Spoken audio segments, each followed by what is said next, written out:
എൻ്റെ എല്ലാ ദിവസത്തെ വൈകുന്നേരത്തെ പോലെയും ഇത് കടന്നുപോയി. പക്ഷെ ഒരു വ്യത്യാസമുണ്ട് കേട്ടോ. ജോലി ഇല്ലാത്തൊരു ദിവസത്തെ വൈകുന്നേരത്തെക്കുറിച്ചാണ് ഇന്ന് പറയുന്നത്. സാധാരണ ചെയ്യുന്നത് പോലെ തന്നെ എല്ലാ ചെടികൾക്കും വെള്ളമൊക്കെ കൊടുത്തു. ഞാനിപ്പോൾ ഈ ഇടയായിട്ടാണ് കേട്ടോ ചെടിയൊക്കെ വെക്കാൻ തുടങ്ങിയത്. ജോലിക്കിടയ്ക്ക് അതിനൊന്നുള്ള സമയം ഉണ്ടായിരുന്നില്ല. അപ്പോൾ ഇപ്പം ഞാൻ ചെടിയിലൊക്കെ ഒന്ന് കെയർ ചെയ്ത് തുടങ്ങിയിട്ടുണ്ട്. ഇവിടെ ഇരിക്കുന്ന പല ചെടിയുടെയും പേര് എനിക്കറിയില്ല. പക്ഷേ ഇവരെയൊക്കെ കെയർ ചെയ്തും പ്രൊപ്പഗേറ്റ് ചെയ്തുമൊക്കെ ഞാൻ ഭയങ്കര ഹാപ്പിയാണ് കേട്ടോ ഇതിനകത്ത്. പണ്ട് സ്കൂളിലൊക്കെ പഠിക്കുന്ന സമയത്ത് ചെടി വയ്ക്കാനും കുറേ ചെടികളാക്കാനും ഒക്കെ ഭയങ്കര താല്പര്യമായിരുന്നു. പക്ഷേ വളർന്നു വരുന്തോറും അതിനോടുള്ള താല്പര്യം കുറഞ്ഞു.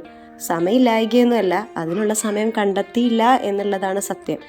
ഇപ്പോൾ നമ്മുടെ ഒരു ബിസി സ്കെഡ്യൂളായിട്ടുള്ള ടൈമിലും ഈ ചെടികളെ സംരക്ഷിക്കുമ്പോഴും മീനെ വളർത്തുമ്പോഴൊക്കെ നമുക്കൊരു ഹാപ്പിനെസ് ഫീൽ ചെയ്യുന്നുണ്ട്. പണ്ടുള്ളവരൊക്കെ പറയില്ലേ, ഈ ചെടി വെച്ചാൽ കുറച്ച് പോസിറ്റീവ് എനർജി കിട്ടുമെന്ന്. ശരിക്കും പറഞ്ഞാൽ നമ്മൾ ഇതിനെ കെയർ ചെയ്യും, അതിനോട് സംസാരിക്കുക, അതിനെ സ്നേഹിക്കുകയും ചെയ്യുമ്പോൾ നമ്മൾ തന്നെ ഒന്ന് പോസിറ്റീവ് ആകുകയാണ് ചെയ്യുന്നതെന്നാണ് എനിക്ക് തോന്നിയിട്ടുള്ളത്. ഈ ഇടയായിട്ട് വാങ്ങിച്ചിട്ടുള്ള കുറച്ച് ചെടികളിൽ ഒന്നാണ് കേട്ടോ ഈ ചെടി. ഇത് ഞാൻ യൂട്യൂബിലും പിൻട്രസ്റ്റിലൊക്കെ കണ്ടിട്ട് മാത്രമേ ഉള്ളൂ. പക്ഷേ അതിനെന്തോ പറ്റിയിട്ടുണ്ട്. ഇങ്ങനെ നോക്കുമ്പോഴാണ് നല്ല മഴക്കാറുണ്ടെന്ന് ഞാൻ അറിഞ്ഞത് കേട്ടോ. നല്ല കാറ്റും ഉണ്ടായിരുന്നു. ചൂട് കാലാവസ്ഥയിൽ ഈ ഒരു കാറ്റെന്ന് പറഞ്ഞാൽ നല്ല റിഫ്രഷിംഗ് ആയിരുന്നു.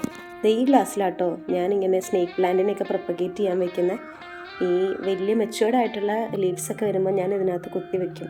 വേര് വന്ന് പുതിയ പ്ലാന്റിനെ ഞാൻ പ്രൊപ്പഗേറ്റ് ചെയ്തെടുക്കാറാണ് പതിവ്. ഇവിടെ നിൽക്കുന്ന പല ചെടിയുടെയും പേര് അറിയില്ല എന്നതുപോലെ തന്നെ ഈ കാണുന്നത് പലതും ഞാൻ ഓരോരുത്തരുടെ കയ്യിൽ നിന്ന് വാങ്ങിച്ചതും അതുപോലെ കാട്ടിൽ നിന്നൊക്കെ കിട്ടിയതാണ്.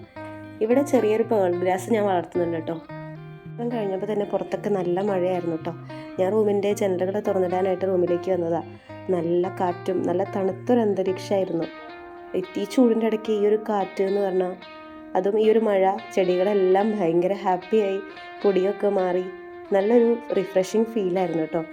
അത്യാവശ്യം നല്ല മഴക്കാറും മഴയും കാറ്റും ഒക്കെ ഉണ്ടായിരുന്നു. കുറേ നേരം അതും നോക്കി നിന്നു.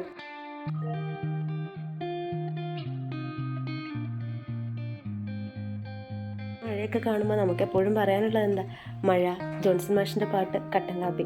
അപ്പോൾ ഒരു കട്ടൻ കാപ്പി ഇട്ട് അതും കുടിച്ച് ജോൺസൺ മാഷിൻ്റെ പാട്ടും കേട്ട് ഞാനും കുറച്ച് നേരം അങ്ങനെ ഇരുന്നു. അപ്പോൾ ഇന്നത്തെ വീഡിയോ ഇത്രയേ ഉള്ളൂ. ടാറ്റാ.